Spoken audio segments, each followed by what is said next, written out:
आज पंडित राम कुमार जी के द्वारा हमें सत्यनारायण कथा सुनने का मौका मिला। इसमें उन्होंने हमें बताया है कि इसके क्या पुण्य हैं, क्या लाभ हैं, सब आपको इस वीडियो में दिखाई देगा। और बोलिए सत्यनारायण भगवान की जय।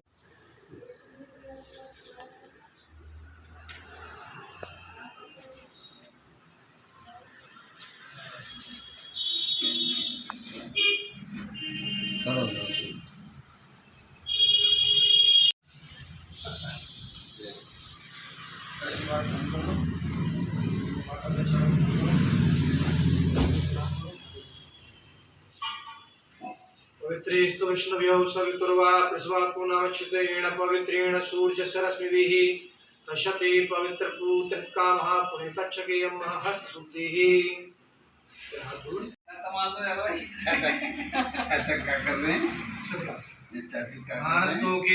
मान आयुगिमान गोकुमान अश्वे पूरीकः मानो वीरारुद्रभावेव कुन्ता सर्वित्वा हवामहे।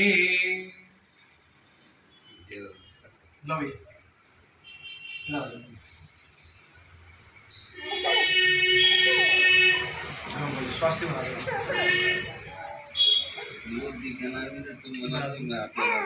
ओम स्वस्ति न इंद्रो वृद्धश्रवाः स्वस्ति नः पूषा विश्ववेदाः स्वस्ति नस्तार्क्ष्यो अरिष्टानेमिः स्वस्ति नो बृहस्पतिर्दधातु।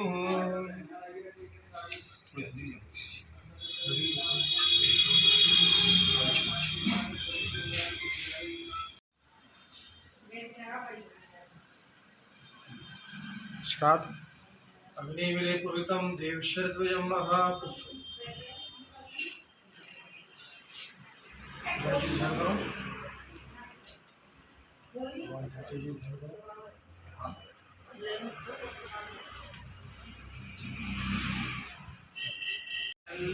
देवता वसवो देवता रुद्रा देवता आदित्या देवता मरुतो देवता बृहस्पति। सत्यनारायण कथा की स्थापना करते हुए वरुणो देवता पंडित श्री राम कुमार शर्मा। शांति पृथ्वी शांतिरापः शांतिरोषधयः शांति वनस्पतयः। स्थान देवताभ्यो नमः सर्वेभ्यो देवेभ्यो नमः सर्वेभ्यो ऋषिभ्यो नमः सर्वेभ्यो ब्राह्मणेभ्यो नमः। अपने अपनी माता जी की अपने अपने पिताजी के चरणों को ध्यान कर प्रणाम करो। मातृभ्यो नमः अपने पितरों को ध्यान करो। गुरु से हमारे पितृ देवताभ्यो नमः। मैं अपने प्रपोत्र के जन्मदिन के उपलक्ष्य में आज शुभ संवत 2079 साके शालिवाहन 1944 मासों उत्तम मास कार्तिक मास के शुक्ल पक्ष के लंबी तिथि बुधवार शुभ लगन शुभ योग शुभ मुहूर्त सूर्य आदि अपने स्थानों पर जो स्थित रहे उनकी तारा में शुभ लगन में शुभ मुहूर्त में सत्यनारायण भगवान की कथा का हवन का गोपाल जी के अभिषेक का पितराज पूजन के संकल्प पर उनकी देवताओं की पूजन का संकल्प में भक्तिपूर्वक श्रद्धापूर्वक अवश्य कार्य सिद्धि के लिए करता हूँ। जागृतो जागृतो धूरमुदेति देवं तत्सुतश्च दूरं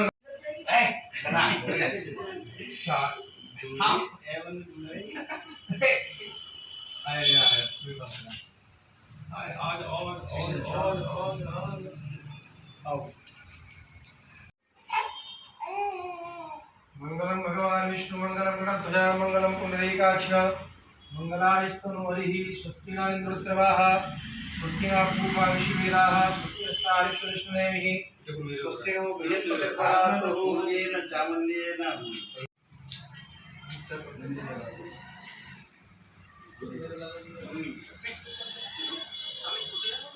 ओम सर्वमंगलमांगल्ये शिवे सर्वार्थसाधिके शरणे त्र्यंबके गौरी नारायणी नमस्तुते। दिव्य ढंग करके पैसा और ला दो यार अपना चाहिए दुष्पुत्रा शनि राहु केतुः सर्वे ग्रहाः शान्तिकरा भवन्तु। पाद्यं वस्त्रु अर्घ्यं मुखे आचमनीयं कृष्णाय समर्पयामि। नवग्रहदेवताभ्यो नमः। सूर्यादिदेवता वस्त्रं समर्पयामि। गन्धद्वारां दुरादर्शन पुष्टां करीषणीं ईश्वरीं सर्वभूतानां तां श्रीं महागन्धं पूजयामि। पुष्पं समर्पयामि। नैवेद्यं निवेदयामि। ऋतुफलं समर्पयामि। देख अनुचाचे फोटो घ्यायचा यार देख करा देवद्गौरी राजा रामेंद्र महावला तीन कौर शिवाशनवाशः ओ देख प्रदीक्षा मावलिशोषणा प्रशस्तस्तस्यामापयते।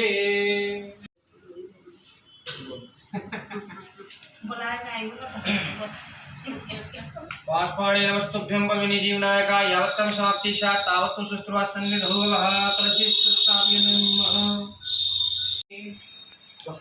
वस्त्रं समर्पयामि। महाका देखो कितना आवाज है फूल डालो।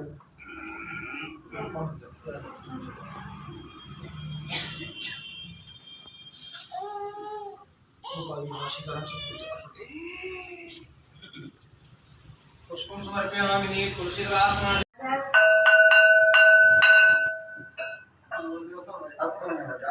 दीर्घः पुरुषः सहस्राक्षः साहुमिगुं सप्तसप्तात्यष्टिशब्दसाङ्गुलं मा पुरुष एवेदगुं सर्वं यद्भूतं यच्च भावयं मा उतामटतशेषानो यदन्नेनातिरोहति एतावानस्य महिमातो जयञ्च पुरुषः पादोष्येह भवत्पुनः ततो विश्वं विक्रमा आसनानसने अभितौ विराड जायता विराजो अधिपुरुषः सजातु पश्चात् धीमतपुरः कसदस्वाजं तजे केशो यतः गावो हजे तस्मात् जाता अजवयः तं जजन्व्यहि प्रोक्षन् पुरुखं जातमग्रता तेन देवा अयन्त साध्यार्क यश्चरे यत्पुरुखं वेदौ कतिदा व्यकल्पयन्न मुखं किमस्यासीत् किं बाहु किमुरुपादा उचेते ब्राह्मणो सुमुखमासीत् बाहुराजन्याकृतापद्भ्यां वैश्यगुं शूद्रमजायत चन्द्रमा मनसजातश्चशो सूर्यजायत श्रोतादबाह्यश्च प्राणश्च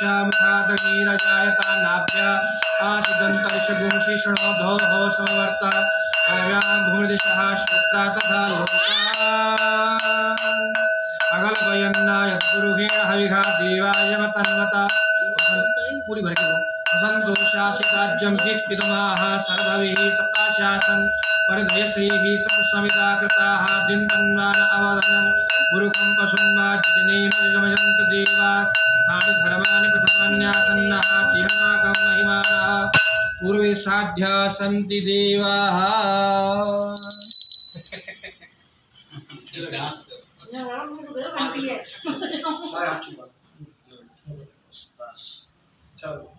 डाल दिया ना मंडी। बच बच बच बस भैया बच जाएगी बस लग जाएगी बुआ के पैसा बोलो भैया बच बुआ का लाला ठंडा हो जाएगा। वालो सर्व शुद्ध वालो ला पांच सात मुश्किल लगा तो जगह ध्यान करते हो परक मनाते हो चढ़ाओ उनके जल चढ़ाओ शुद्धोदक स्नानं समर्पयामि। बस ऊपर खाली ऊपर अपन तो चढ़ाओ यमुना जी में शुद्धो स्नानं समर्पयामि। हाथ धोइए ना हाथ लगा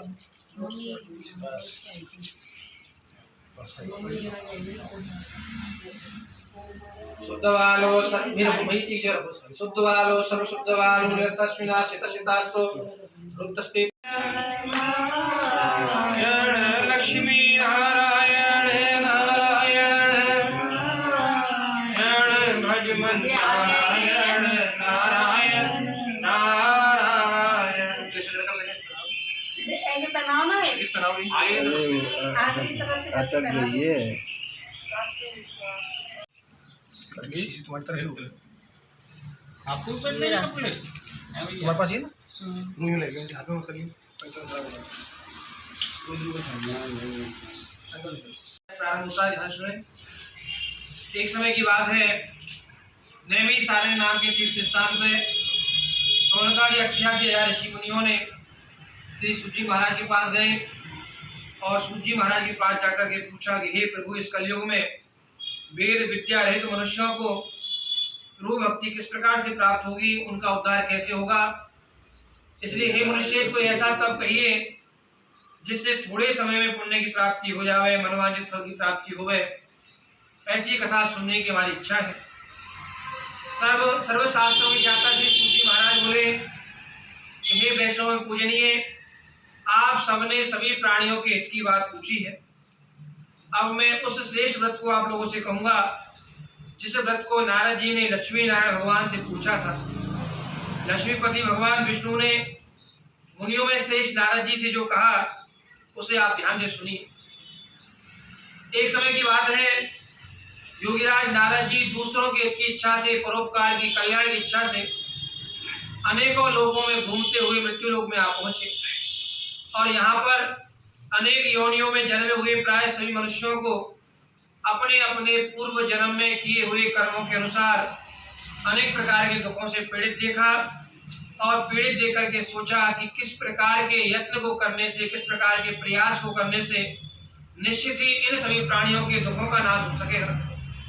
ऐसा मन में सोच करके नारद जी भगवान के विष्णु लोक को गए और वहां श्वेत वर्ण 4 भुजाओं वाले देवताओं के स्वामी भगवान सत्यनारायण को देखा, जिनके हाथों में शंख चक्र गदा पद्म थे, सुंदर वरमालाएं पहने हुए थे। ऐसे भगवान सत्यदेव की स्तुति करने लगे और बोले, हे भगवान, आप अत्यंत शक्ति से संपन्न हैं। मन तथा वाणी भी आपके पार को पा नहीं सकते। आपका आदि मध्य अंत क्या है यह कोई जान नहीं पाता है। आप निर्गुण स्वरूप हैं, सृष्टि के आदिभूत हैं, सृष्टि की रचना से परे हैं और भक्तों के, अपने निज भक्तों के सभी प्रकार के दुखों को नष्ट करने वाले हैं। ऐसे भक्तवत्सल भगवान गोविंद हम आपको बारंबार नमस्कार करते हैं। नारद जी से ऐसी स्तुति सुनकर के कमलापति भगवान लक्ष्मी नारायण बोले कि हे मुनिश्रेष्ठ, आपके मन में क्या है, आपका किस काम से आगमन हुआ है, आप निसंकोच होकर कहिए। तब नारद जी बोले, मृत्यु लोक में सभी मनुष्य जो अनेक योनियों में उत्पन्न हुए हैं, अपने अपने पूर्व जन्म में किए हुए कर्मों के अनुसार अनेक प्रकार के दुखों से दुखी हो रहे हैं। हे नाथ, हे प्रभु, यदि आप मुझ पर दया रखते हो तो बतलाइए, उन मनुष्यों के सभी दुख थोड़े से ही उपाय करने से कैसे दूर हो सकते हैं। तो भगवान बोले कि हे नारद, मनुष्यों की भलाई के लिए आपने बहुत अच्छी बात पूछी है। अब मैं जिस काम को करने से मनुष्य का मोह समाप्त हो जाया करता है, सांसारिक कष्ट समाप्त हो जाया करते हैं, उसके बारे में कहना प्रारंभ करता हूँ। बहुत पुण्य की प्राप्ति कराने वाला, स्वर्ग और मृत्यु लोक दोनों में जिसे दुर्लभ कहा गया है, वे भगवान सत्यनारायण का उत्तम व्रत है।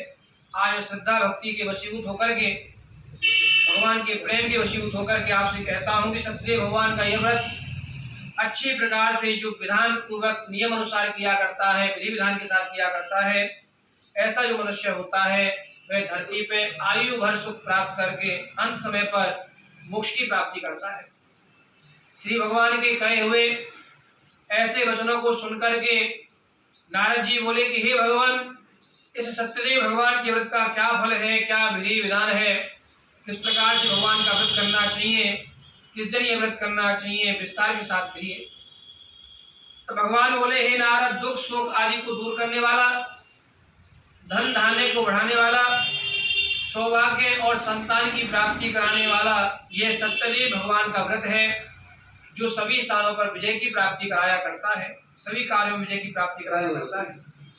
भक्ति और श्रद्धा विश्वास के साथ में किसी भी दिन मनुष्य सत्यदेव भगवान का संध्या काल के समय ब्राह्मण और अपने परिवारजनों को साथ में लेकर के, अपने भाई बंधु नाते पंथी सभी को साथ में लेकर के धर्मपण होकर के पूजा करें। भक्ति भाव के साथ में भगवान को नैवेद्य अर्पण करें। केले के फल, शहद, घी, दही, दूध, भगवान की जो भी प्रकार की सामग्री है, भगवान को चढ़ाने की जो भी सामग्री है, सभी भगवान को अर्पित कर दें। उसके बाद बंधुओं के साथ बैठ करके ब्राह्मणों को भोजन करावें। उसके बाद स्वयं भोजन करें। रात्रि में नित्य गीत कीर्तन आदि का आयोजन करके अपने सारे दिन भर भगवान का श्रीनाम स्मरण करते हुए, भगवान का नाम जप करते हुए भगवान का नाम लेते हुए अपना समय व्यतीत करे। इस प्रकार से जो व्यक्ति, जो मनुष्य सत्यदेव भगवान का व्रत श्रद्धा भक्ति के साथ में किया करते हैं, श्रद्धा विश्वास के साथ में किया करते हैं, ऐसे मनुष्यों की, ऐसे व्रत करने वाले मनुष्यों की सभी इच्छाएं पूरी हुआ करती हैं। विशेषकर इस कलिकाल में, इस कलयुग में पृथ्वी पर यही एक मोक्ष प्राप्ति का सरल उपाय है। जय जय श्री सत्यनारायण भगवान कथा कथनागम प्रथम पाठ होते सत्यनारायण देव का अर्पणमस्तु। सत्यदेव भगवान की जय। श्री व्यास जी महाराज की जय। श्री सूत जी महाराज की जय। भक्त भगवान की जय।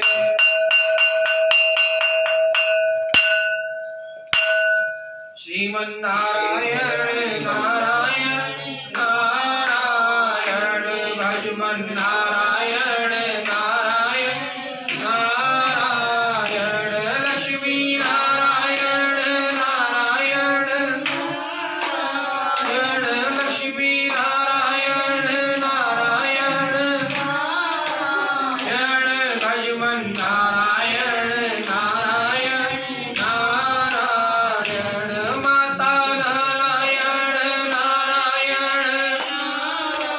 नारायण माता नारायण नारायण आगे लिए डांस करेगा। भजमन नारायण नारायण पिता नारायण नारायण पिता नारायण नारायण लक्ष्मी नारायण नारायण नारायण भगवान की जय। पर्स ले लो। सुंदर काशीपुरी नाम की नगरी में एक अत्यंत गरीब ब्राह्मण रहा करते थे। वे भूख और प्यास से बेचैन होकर नित्य प्रतिदिन घुमा करते थे। ब्राह्मणों से प्रेम रखने वाले भगवान सत्यनारायण ने ब्राह्मण को दुखी देखा और बूढ़े ब्राह्मण का स्वरूप धारण करके उसके पास जाकर पूछा कि हे विप्र, आप तो नित्य निधि होकर के इस पृथ्वी मंडल पर क्यों घुमा करते हो? हे ब्राह्मण, आप मुझसे कहो, मैं सुनना चाहता हूँ। तब ब्राह्मण नमस्कार करके बोले कि हे भगवान,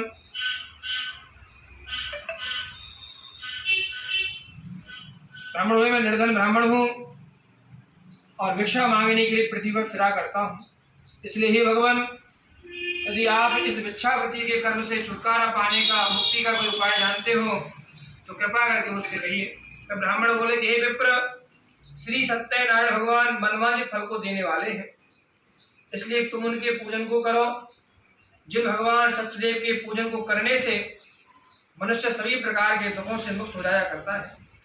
ब्राह्मण को सत्यव्रत का सारा विधि विधान बतला करके बूढ़े ब्राह्मण का स्वरूप धारण किए हुए भगवान सत्यदेव अंतर ध्यान हो गए और जिस व्रत को बूढ़े ब्राह्मण ने बतलाया है उसको मैं अवश्य करूंगा, निश्चय करूंगा। ऐसा विचार कर लेने पर, ऐसा विचार करके वे ब्राह्मण भिक्षा मांगने के लिए चल गए और उस दिन उसे भिक्षा में बहुत सारा धन मिला। अपने भाई बंधुओं को बुला करके उनके साथ बैठ करके विधि विधान के साथ सत्यदेव भगवान का व्रत किया, पूजन किया और सत्यदेव भगवान के व्रत के प्रभाव से वह अनेक प्रकार की संपत्तियों से युक्त हुआ और उसी समय से वह ब्राह्मण प्रत्येक महीने भगवान सत्यदेव का व्रत करने लगा। इस प्रकार से सत्यनारायण भगवान का व्रत जो भी मनुष्य करेगा वह सभी प्रकार के दुखों से मुक्त हो जाएगा। इस तरह नारद जी से नारायण भगवान का कहा हुआ जो व्रत है, हे ऋषियों, हे ब्राह्मणों, मैं आपसे कहा, अब आपसे और क्या कहूँ। तो ऋषि मुनि बोले कि हे ब्राह्मणों, आपने जो सत्य भगवान का व्रत किया है इसको करने से क्या हुआ करता है, किस किसने आपसे सुनकर जिस व्रत को किया है उसके बारे में सुनना चाहते हैं। हे मुनीश्वर, संसार में ब्राह्मणों से सुनकर के किस किसने भगवान सत्यनारायण का व्रत किया उसके बारे में सुनने की हमारी इच्छा है, क्योंकि हमारे मन में जिज्ञासा है, श्रद्धा है। तब श्री सूत जी महाराज बोले कि हे मुनियों, जिसने भी सत्यदेव भगवान के व्रत को किया है अब उनके बारे में ध्यान से सुनिए। एक समय जब वह ब्राह्मण अपने धन के अनुसार, अपने सामर्थ्य के अनुसार, ऐश्वर्य के अनुसार अपने भाई बंधुओं के साथ बैठ करके सत्यदेव भगवान का व्रत करने के लिए तैयार हुआ, उसी समय पर वहां एक लकड़ी बेचने वाला बूढ़ा लकड़ारा आया और वह बूढ़ा लकड़ारा लकड़ियों के गट्ठर को ब्राह्मण के घर के बाहर रख करके भूखा प्यासा दुखी उन ब्राह्मणों को पूजा करते हुए देख करके विनय पूर्वक पूछने लगा कि हे ब्राह्मण, आप ये क्या कर रहे हैं? इसको करने से क्या फल की प्राप्ति होती है, कृपा करके मुझसे कहिए, मैं भी सुनना चाहता हूँ। इसको करने से क्या फल की प्राप्ति होती है, कृपा करके मुझको बताएं। तो वे ब्राह्मण बोले, सभी मनोकामनाओं को पूरा करने वाला यह आदि नारायण भगवान सत्यदेव का व्रत है और इन्हीं आदिदेव भगवान सत्यदेव की कृपा से मेरे यहाँ धन धान्य आदि की वृद्धि हुई है।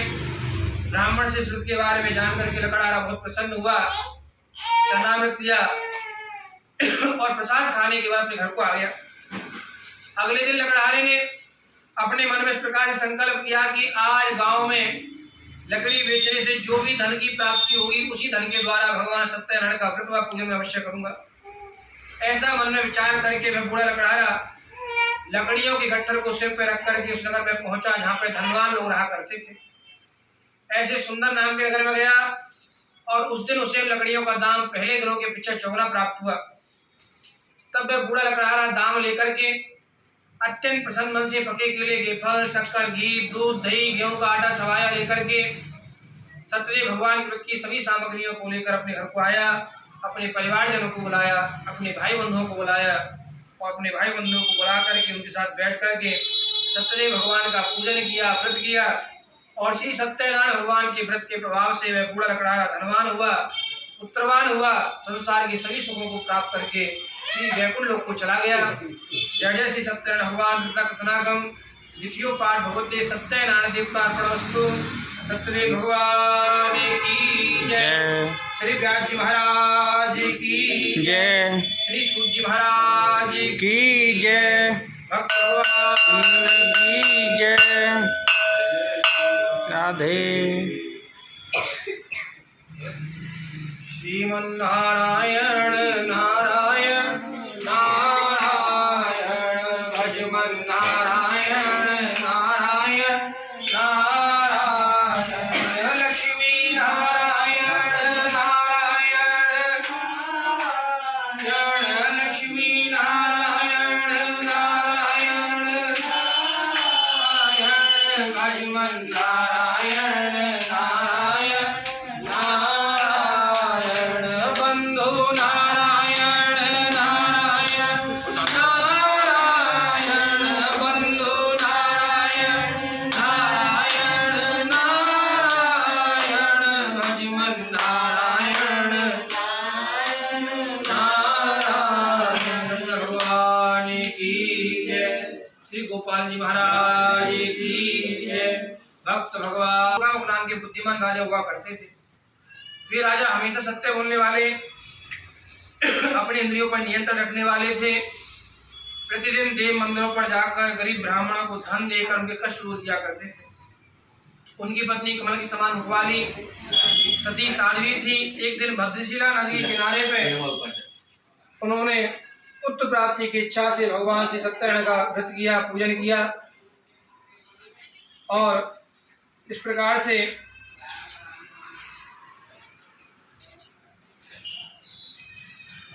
उसी समय वहां पर एक साधु नाम का व्यापारी आया। उसके पास व्यापार करने के लिए बहुत सारा धन था। वह नाव को किनारे लगा करके राजा के पास आया और राजा को व्रत करता हुआ विनय श्रद्धा पूर्वक पूछना कि हे राजन, भक्तियुक्त मन से आप ये क्या कर रहे हैं? मेरी भी सुनने की इच्छा है, सो आप मुझे बताइए। तब राजा बोला कि हे वैश्य, हे व्यापारी, अपने भाई बंधुओं के साथ में पुत्रादि प्राप्ति की इच्छा से महाशक्तिमान भगवान श्री सत्यदेव का व्रत पूजन किया जा रहा है। राजा के कहे वचन सुनकर साधु बोला कि हे राजन, मुझे भी व्रत के बारे में कहिए। मैं भी आपके कहे के अनुसार सत्य भगवान का व्रत करूंगा। मेरी भी कोई संतान नहीं है और ऐसा व्रत करने से निश्चित ही संतान की प्राप्ति होगी। ऐसा निश्चय कर लेने पर पुत्रादि प्राप्ति के लिए निश्चित संतान की प्राप्ति होगी। ऐसा निश्चित कर लेने के बाद व्यापारी अपने घर पे गया और सारा विधि विधान सुनकर के आनंद साथ अपने घर को गया। साधु ने अपनी स्त्री को संतान देने वाले सत्यदेव भगवान के बारे में कहा और यह निश्चय कर लिया कि जब भी संतान की प्राप्ति होगी तब मैं सत्यदेव भगवान का व्रत अवश्य ही करूंगा। साधु ने ऐसे वचन अपनी स्त्री लीलावती से कहे और एक दिन उसकी स्त्री लीलावती पति के साथ सांसारिक धर्म में प्रवृत्त हुई। भगवान सत्यदेव की कृपा से 10वें मास में वह सुंदर कन्या का उसने जन्म दिया। वह कन्या इस प्रकार से बढ़ने लगी जैसे शुक्ल पक्ष का चंद्रमा बढ़ा करता है, इसलिए उस कन्या का नाम कलावती रखा गया। तब लीलावती ने मीठे शब्दों में अपने पति से कहा कि आपने जो सत्यदेव भगवान का व्रत करने का संकल्प किया था उसको आप पूरा कीजिए। तो साधु बोला कि हे प्रिय, इस कन्या के विवाह के समय पर इस व्रत को मैं अवश्य पूरा करूंगा। इस प्रकार से अपनी पत्नी को आश्वासन देकर के व्यापारी नगर से बाहर चला गया। कलावती पिता के घर में आयु को प्राप्त होने लगी। साधु ने जब नगर में सखियों के साथ में अपनी पुत्री को देखा तो तुरंत दूतों को बुलाकर कहा कि पुत्री के लिए कोई सुयोग्य वर देकर के लाओ। साधु की आज्ञा पाकर दूत कंचन नगरी पहुंचे। बड़ी खोजभाल करके देखभाल करके योग्य व्यापारी पुत्र को लेकर के आए और सुयोग्य लड़के को देखकर साधु ने अपने भाई बंधुओं को बुलाया। प्रसन्न मन होकर के अपनी पुत्री का विवाह लड़के के साथ कर दिया। परंतु दुर्भाग्यवश विवाह के समय पर भी वे व्यापारी सत्यदेव भगवान का व्रत करना भूल गया और ऐसा होने से सत्यदेव भगवान क्रोधित हो गए और साधु को श्राप दिया कि तुम्हें दारुण दुख की प्राप्ति होगी। अपने कार्य में कुशल साधु व्यापारी अपने जमाई के साथ समुद्र के पास स्थित रतनपुर नाम की नगरी में गए और वहां दोनों ससुर जमाई चंद्रकेतु नाम के राजा के नगर में व्यापार करने लगे। एक रोज भगवान सत्यदेव की माया से प्रेरित होकर के कोई चोर राजा के धन को चुरा कर के भागा जा रहा था, लेकिन राजा के दूतों को आता हुआ देखकर चोरों ने घबरा कर भागते हुए राजा के धन को वहीं पर चुपचाप रख दिया जहां पर दोनों ससुर जमाई ठहरे हुए थे। जब दूतों ने साधु व्यापारियों के पास में राजा के धन को रखा हुआ देखा तो वे दोनों को बांध करके ले गए और राजा के पास समीप जाकर के बोले कि हे राजन, हम दो चोर पकड़ के लाए हैं, आप इन्हें देख करके दंड की आज्ञा दीजिए। तो राजा की आज्ञा से उन्हें कठोर कारावास में डाल दिया। उनका जो धन था वह सारा धन छीन लिया। सत्यदेव भगवान के श्राप के प्रभाव से साधु व्यापारी की पत्नी व पुत्री घर पर दुखी हुई। उनके घर पर जो भोजन रखा हुआ था, अन्न रखा हुआ था, वह चोरों ने चुरा लिया। शारीरिक और मानसिक पीड़ा से दुखी होकर के भूखी प्यासी भूख से उतावली होकर कलावती एक ब्राह्मण घर पर पहुंची और वहां उसने ब्राह्मण घर पे पहुंच कर के वहां सत्यदेव भगवान की व्रत होता देखा, कथा होती देखी और वहां रुक कर के भगवान कथा सुनी, प्रसाद ग्रहण किया। फिर रात्रि को देरी से अपने घर पे आई। तब माता ने पूछा, हे कलावती, तुम कहाँ रही, तुम्हारे मन में क्या है? तब कलावती बोली, हे माता, मैंने एक ब्राह्मण के घर पर सत्यदेव भगवान का व्रत होते हुए देखा है। इस प्रकार से उसने माता को कथा के बारे में बताया। लीलावती ने भी पुत्री के कहे वचनों को सुनकर के परिवार बंधुओं को बुलाकर के भगवान सत्यनारायण का पूजन किया और वरदान मांगा कि मेरे पति और जमाई शीघ्र घर आ जावे। साथ ही प्रार्थना की कि हमसे जो कुछ भी अपराध हुआ होवे वे अपराध क्षमा हो जावे। इस प्रकार व्रत करने से सत्यदेव भगवान संतुष्ट हो गए। राजा चंद्रकेतु को सपने में दर्शन दिया और कहा कि हे राजन, जिन दोनों व्यापारी को आपने बंदी बना रखा है उन्हें आप प्रातः काल ही छोड़ दो, उनका तुमने जो धन सेना में लौटा दो, नहीं तो मैं तुम्हारा राजपुत्र धन आदि सब नष्ट कर दूंगा। राजा से ऐसा वचन कह करके कि सत्यदेव भगवान अंतर ध्यान हो गए और प्रातः काल राजा चंद्रकेतु ने सभा में पहुंच करके अपना सपना सुनाया। दोनों व्यापारियों को कैद से मुक्त करके सभा में बुलाया। दोनों ने आते ही राजा को दंडवत होकर नमस्कार किया और राजा मीठे वचनों से बोला कि हे महानुभावों, अब तुम्हें कोई दुख की बात नहीं है। भाग्य के कारण से आपको ऐसे कठिन दुख की प्राप्ति हुई, अब आपको कोई भय नहीं है। ऐसा कहकर के राजा ने उन व्यापारियों को नए वस्त्र पहनवाए, आभूषण दिए। उनका जितना धन पहले लिया था उससे दूना धन आदर सत्कार के साथ देकर के सम्मान से देकर के उन दोनों व्यापारियों को विदा किया। दोनों व्यापारी प्रसन्न मन होकर के भगवान के श्री नाम का उच्चारण करते हुए, भगवान का हरि संकीर्तन करते हुए उस स्थान से अपने स्थान की ओर चल दिए। जय जय श्री सत्यनारायण भगवान दत्ता कथाकम तृतीय पाठ भगवते सत्यनारायण देवतार्पणमस्तु। सत्यदेव भगवान की जय, श्री व्यास जी महाराज की जय, श्री सूर्य जी महाराज की जय, भक्त भगवान की जय, श्री राज महाराज की जय। श्री कृष्ण गोविंद हरे मुरारी, हे नाथ नारायण वासुदेवा, श्री कृष्ण गोविंद हरे मुरारी, हे नाथ नारायण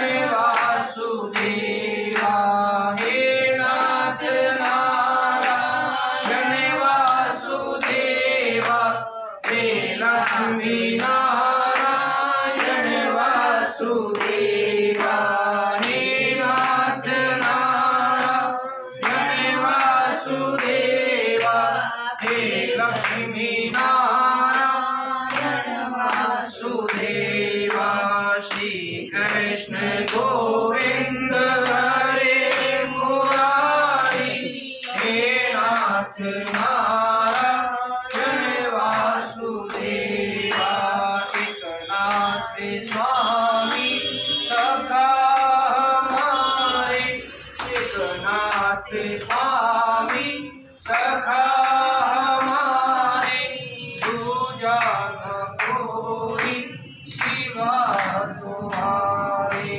श्री कृष्ण गोविंद हरे मुरारी, हे नाथ नारायण वासुदेव।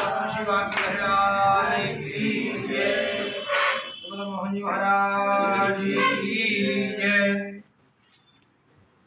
ध्यान सुने।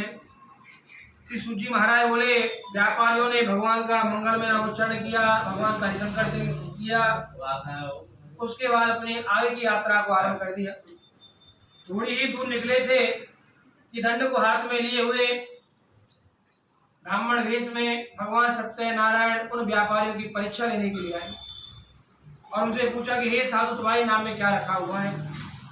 अभिमान के कारण से व्यापारी इसलिए बोला कि हे दंडी, आप ये क्यों पूछ रहे हैं, क्या लेने की इच्छा है, क्या मेरा धन लेना चाहते हो?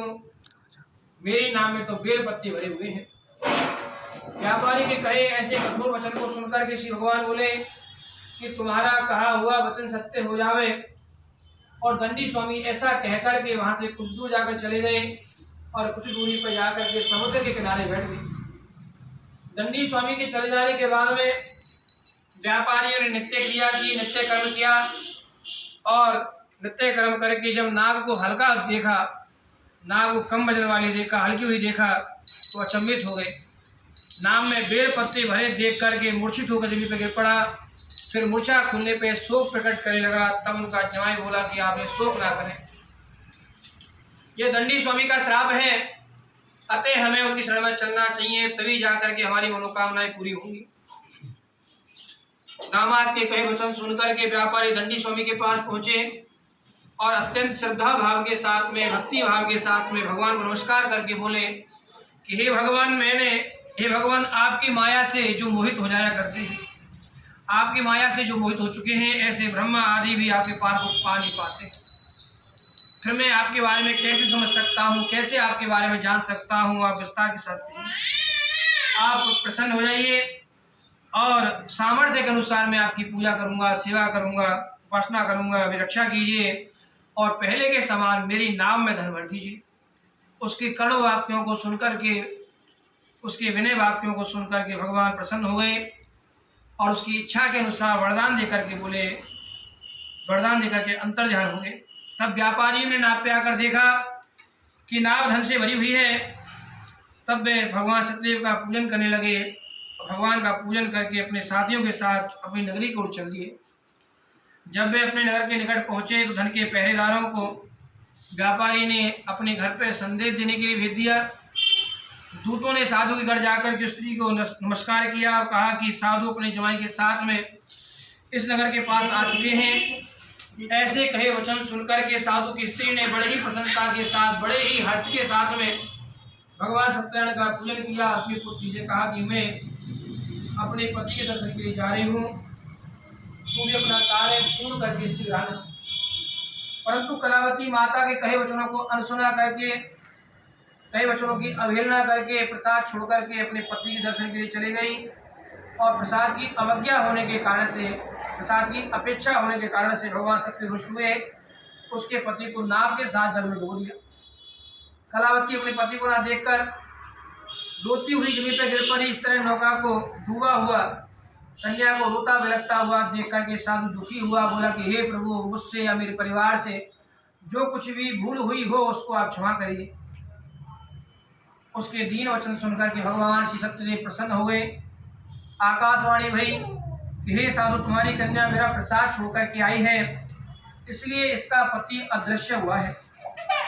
यदि वे घर जाकर के प्रसाद खा करके लौटे तो इसे अवश्य ही पति के दर्शन प्राप्ति होंगी। ऐसी आकाशवाणी सुनकर के कलावती ने घर पहुंच करके प्रसाद खाया, फिर आकर पति के दर्शन किए। उसके बाद साधु ने अपने भाई बंधुओं को बुला करके विधि विधान के साथ भगवान का पूजन किया और उसी दिन से प्रत्येक पूर्णिमा को, प्रत्येक संक्रांति को भगवान सत्यनारायण का पूजन करने लगा और फिर इस लोक का सुख भोग करके अंत में स्वर्गपुरी वैकुंठ को गया। जय जय श्री सत्यनारायण भगवान का कथनागम चतुर्थ पाठ हो सत्यनारायण देवतार्पणमस्तु। सत्यदेव भगवान की जय। गोविंद जय जय गोपाल जय जय गोविंद जय जय गोपाल जय जय राधा रानी गोविंद जय श्री राधा रमण गोविंद जय जय इधर देख गोविंद जय जय गोपाल जय जय गोविंद जय जय गोपाल जय जय शिवा के बिहारी नंद लाला की जय जय शिवा के बिहारी नंद लाला की जय जय गोविंद जय जय गोपाल जय जय गोविंद जय जय गोपाल जय जय श्री राधा हरि गोविंद जय जय श्री राधा हरि गोविंद जय जय गोविंद देव महाराज की जय भक्त भगवान की जय। अब 5वां अध्याय ध्यान से सुने।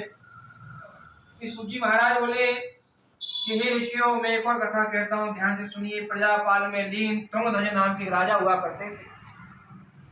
उन राजा ने भी भगवान का प्रसाद छोड़कर के बहुत दुख की प्राप्ति करी।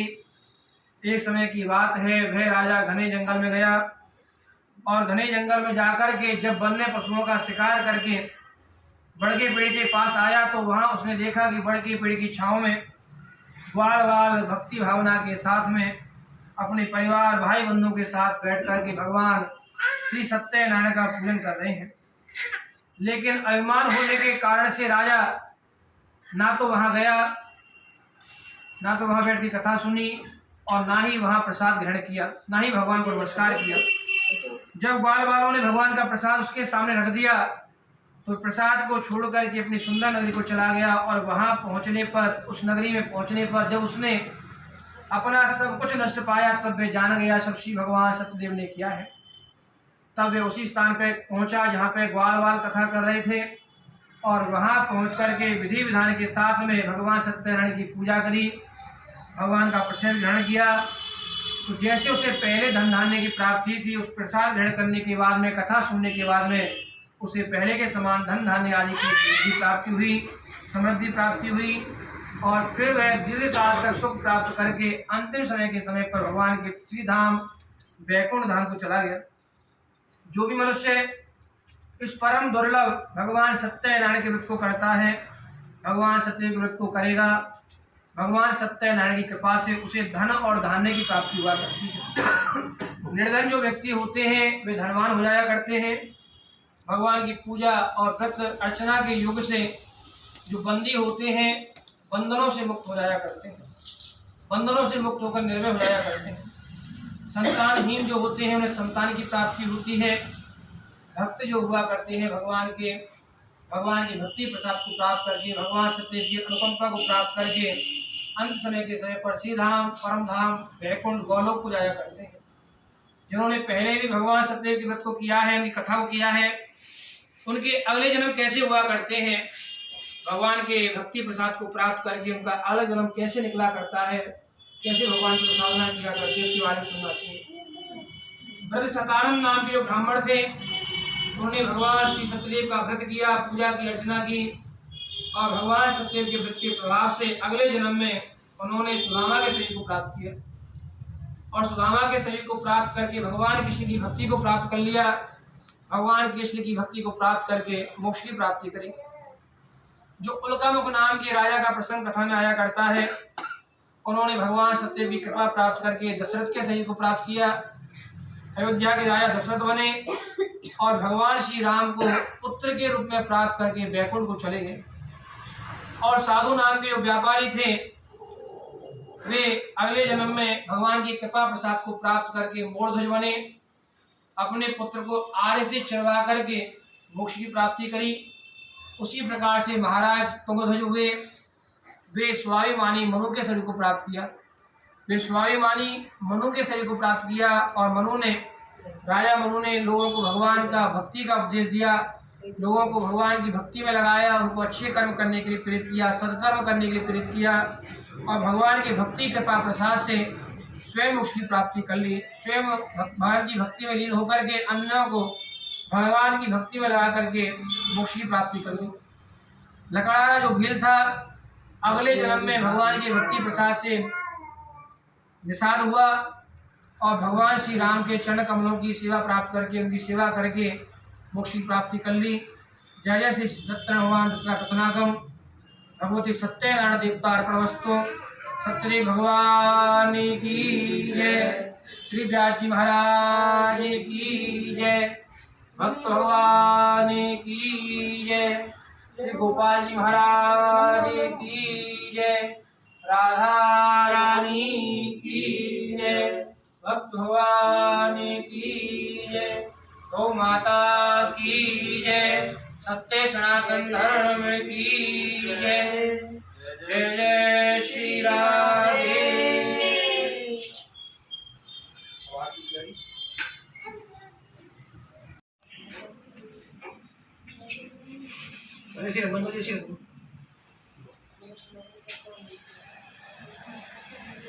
पचास की चाहिए ना हमें?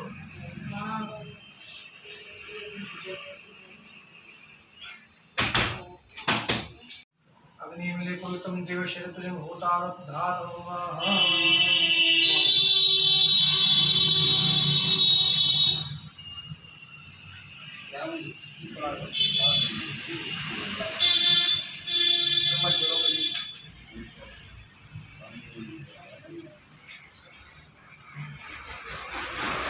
हवन स्वामी के लिए खाए, हवन स्वामी के लिए लेना।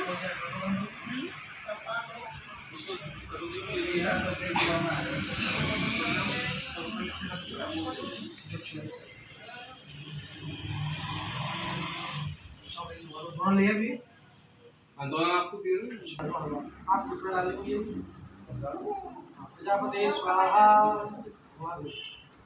अग्नि स्वाहा, वर्णाय स्वाहा, सोमाय स्वाहा, इदं सोमाय नमः। ओम इंद्राय स्वाहा, इदं इंद्राय नमः। ओम भू स्वाहा, इदं नमः। ओम वर्णाय स्वाहा, इदं वायवे नमः। ओम स्वाहा। ये पानी रखो है। अब यहाँ में गणेश जी की गायत्री श्री चरणों में करें। गणेश जी का श्री चरणों बाबा के मंत्र बदलेंगे। गणेश जी की गायत्री के बाद में हाँ क्या हमने स्वाहा स्वाहा स्वाहा स्वाहा। आगे निकल पंद्रह शिका कुछ भाभी पंद्रह शिका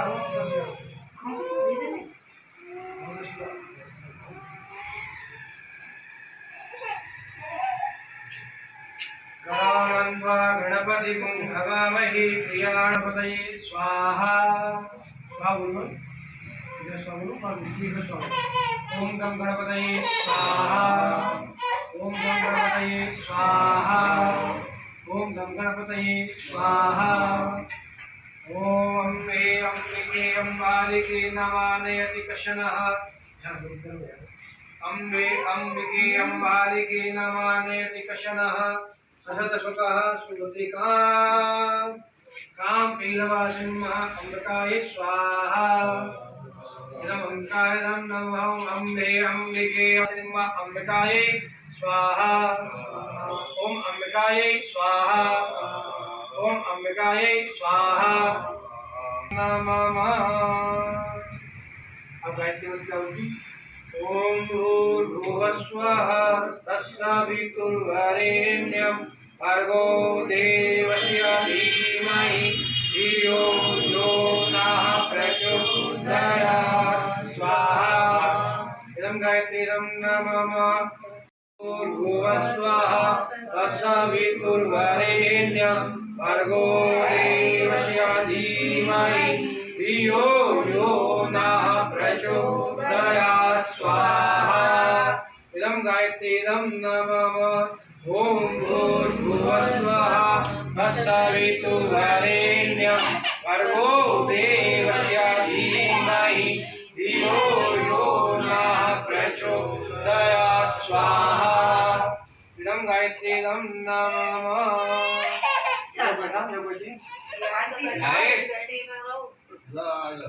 ओम भूर्भुवस्वः तत्सवितुर्वरेण्यं भर्गो देवस्य धीमहि धियो यो नः प्रचोदयात् स्वाहा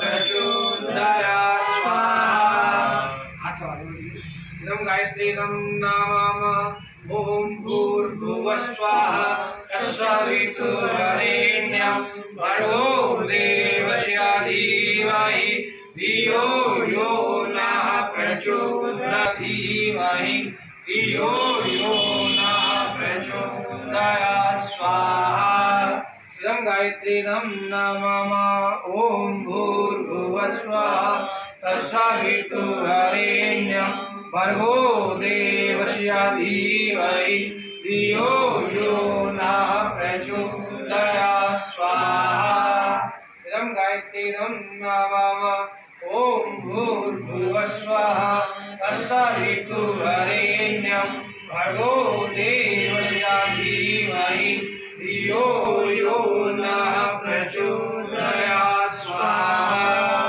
इदं गायत्रीदं नमः ॐ भूर्भुवस्वः तत्सवितुर्वरेण्यं भर्गो देवस्य धीमहि धियो यो नः प्रचोदयात् स्वाहा इदं गायत्रीदं नमः ॐ भूर्भुवस्वः तत्सवितुर्वरेण्यं भर्गो देवस्य धीमहि धियो यो नः प्रचोदयात् स्वाहा स्वाहा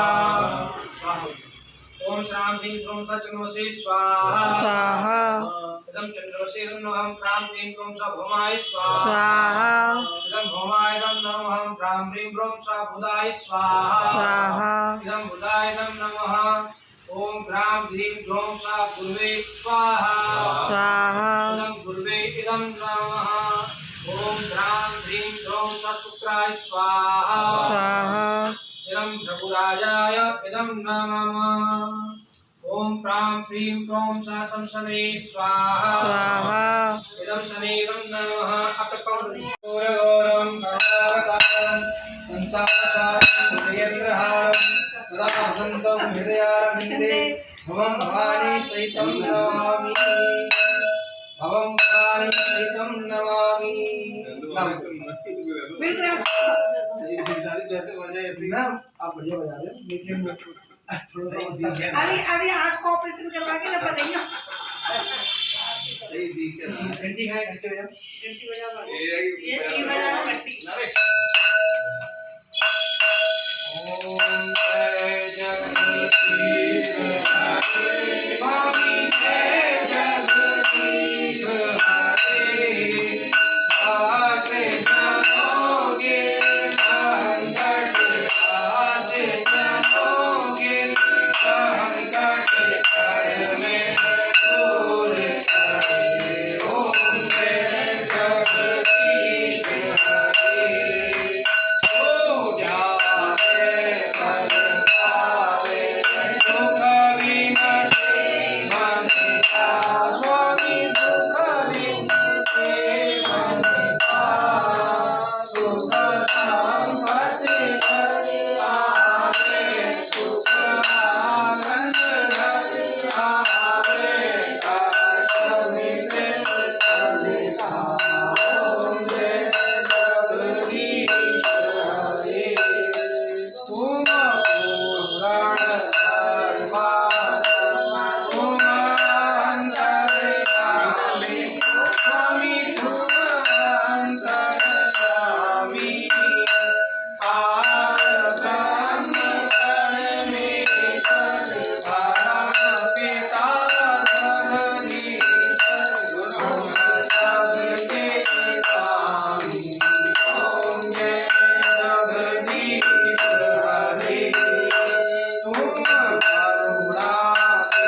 कार मिटाओ पाप हरो देवा स्वामी पाप हरो देवा भक्ति बढ़ाओ सदा प्रेम बढ़ाओ संतन की सेवा ओम जय जगदीश हरे धन धन जीवन सब स्वामी सब कुछ है तेरा तेरा तुझको अर्पण तेजी का प्रभु अर्पण क्या लागे मेरा ओम जय जगदीश हरे हरे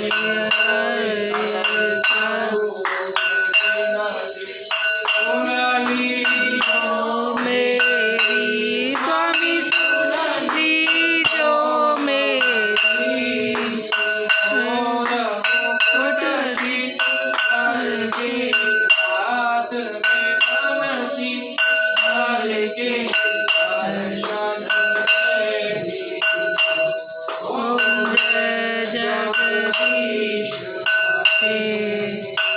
ओम जय जगदीश जगदीश हरे स्वामी जय जगन्नाथ हरे भक्त जनों के संकट जनों के संकट में तू करे ओम जय जगदीश हरे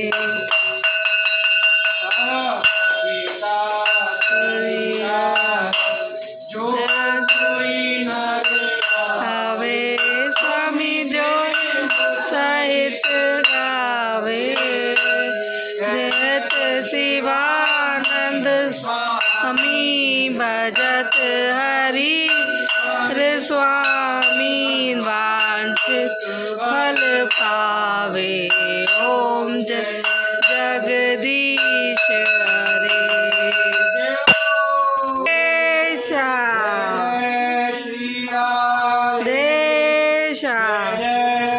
राधे श्याम हर हर हर महादेव हर हर हर महादेव हर हर हर महादेव।